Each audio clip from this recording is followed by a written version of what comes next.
Have things ever gone inordinately wrong for you?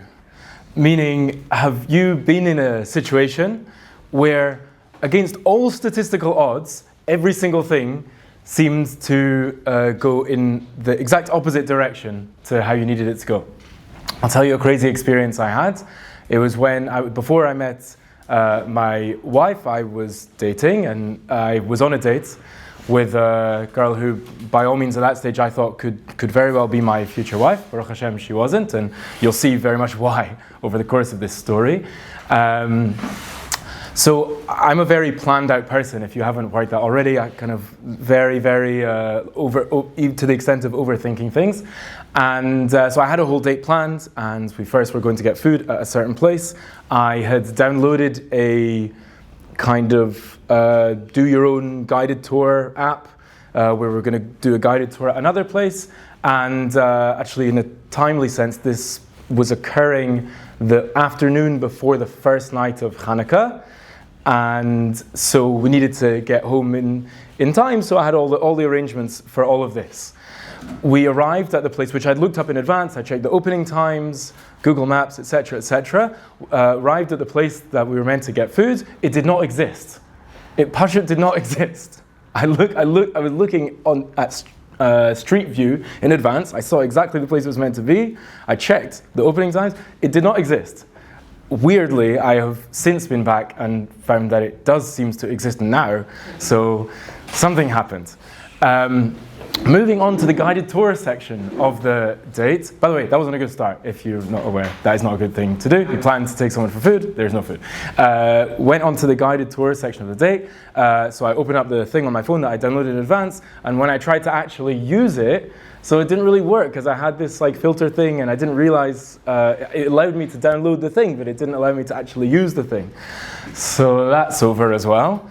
And so after kind of fumbling around, trying to do some kind of guided tour of this area in this kind of unconventional, uncomfortable way, finally it was time for the date to end. And so I thought it was getting a little bit later. You want to be back in plenty of time for candle lighting. I also hadn't davened mincha yet, so I thought, let's just get a taxi to be absolutely safe.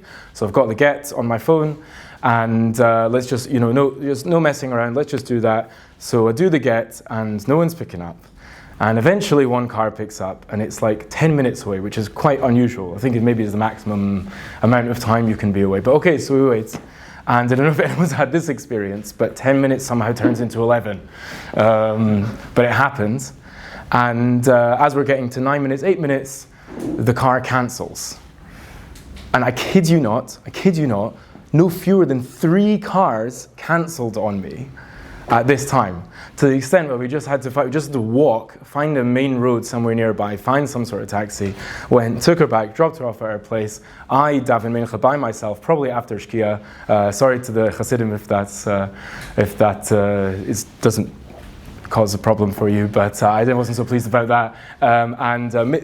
Late for candle lighting, first night of Hanukkah. No good. I was shaking. I was like, what is going on? So now I have a certain idea what was going on. Is that Hashem sabotaged the whole thing? Because I perhaps wasn't to know that this woman wasn't meant to be my wife. Looked good. So maybe I was going to go ahead with something which wasn't the right thing for me. And Hashem unilaterally sabotaged my situation so that thing wouldn't go ahead. But that's the end of the story. And Baruch Hashem, there's a happy ending. Because I met my wife, which I'm very happy about. But at the time, I was in the middle of the story. It was not nice at all. So what's that about? So the truth is, there are 2 ways that Hashem runs the world. The Das Tavunas coins the terms Hanhagas HaMishpat and Hanhagas HaYichud. There are 2 main systems with which Hashem runs the world and interacts with the world. First is Hanhagas HaMishpat, which is justice. In other words, cause and effect. You do good, you get good. You do bad, you get bad. And essentially, the world is relatively simple in as much as that is the system which is being used. So if you're doing good stuff, it's going to be good for you. And if you're doing bad, okay, it's going to be bad, but you'll know why. And the world is like a relatively simple place in as much as that's what's the operating system at that time. However, there is another system, called Hanhagas HaYichud, the unity system, where God unilaterally imposes tikkun on the individual, or for that matter, on the world. And in this system, what does that look like from our perspective down here? It looks like chaos. There are things which are happening which don't seem to have anything to do with what you did, with what you deserve, with the state of the world at that time. There are some times where Hashem understands that there is a tikkun which needs to be done, or there is a direction that the individual or the world needs to be moved in, and they're not going to get there by themselves. So he has to impose it. And what does that look like? It looks like something that we can't understand, because it's being imposed from above. Now there is an end of a story. Sometimes that happens in a person's lifetime. Ultimately that will happen to all of us at the end of history, coming soon, almost at the year 6000. But in the middle of the story, it's something which is very, very hard to make sense of. And on the other hand, it's actually the most intimate time when Hashem is involved in the life of you and in the life of the world. It's where He's taking that active role in your life. The paradigm for this in Tanakh is Yosef. Yosef is a person who he just tried to do the right thing his whole life. He only tried to do the right thing. It's true, he's criticized a little bit here and there from Chazal, but he was trying to do the right thing. He made a couple of mistakes perhaps, but he tried to do the right thing, and things just go from bad to worse to even worse. He's with his brothers, he's trying to express what is, and we know is legitimately a prophetic vision, which is going to be helpful for the future of Klal Yisrael, and he's attacked by his brothers and sold into slavery, almost killed, sold into slavery. Just trying to do the right thing, and he loses everything. He starts to slowly build himself up a little bit in Mitzrayim, in Egypt, in the house of Potiphar, and just trying to do the right thing by his master, and next thing he finds himself in prison. And it's just, all he tries to do the right thing, and it just goes worse and worse. And in prison itself, he slowly starts to work his way up and do the right thing, etc., etc., even help a couple of people who are having trouble. They had dreams. And one of them gets out, and he asks if he can help him out. And nothing.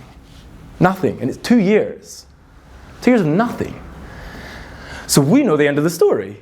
We know the end of the story in that he ended up, one thing led to the other, and he ended up being the salvation of the world for that matter, and certainly Klal Yisrael. But in the middle of the story, he's stuck in prison. All he can see is that things have gone from bad to worse, and all he's tried to do is the right thing his whole life. That's what Hanhagas HaYichud looks like in the moment. But of course, there is the bigger picture. Just that we're not privy to it at that time. So what's the takeaway? What is something that we can take as a message from all of this? One thing that we can take as a message from all of this is that there are times in life where things seem chaotic, where ultimately it seems like Hashem is very far from us. And we are very far from Hashem. And we're not seeing His Hashgacha in our life. We're not seeing that God is helping us in the times that we feel we need to be helped. But it could be in those moments, those are Hanhagas HaYichud moments. And it could be a moment, by the way, or it could be years. But these time periods where it seems like Hashem is the most distant, it could be He's really the most close to you of all the times. Because these are times where it could be that Hashem has a special plan for you. He has a special plan for the world. And He deems fit that it is important to impose that. That plan has to happen. I need to get you to where you need to be. I need to get the world to where it needs to be. It doesn't understand enough yet about how that's going to go. I'm going to move it in the right direction myself. What does it feel like at the time?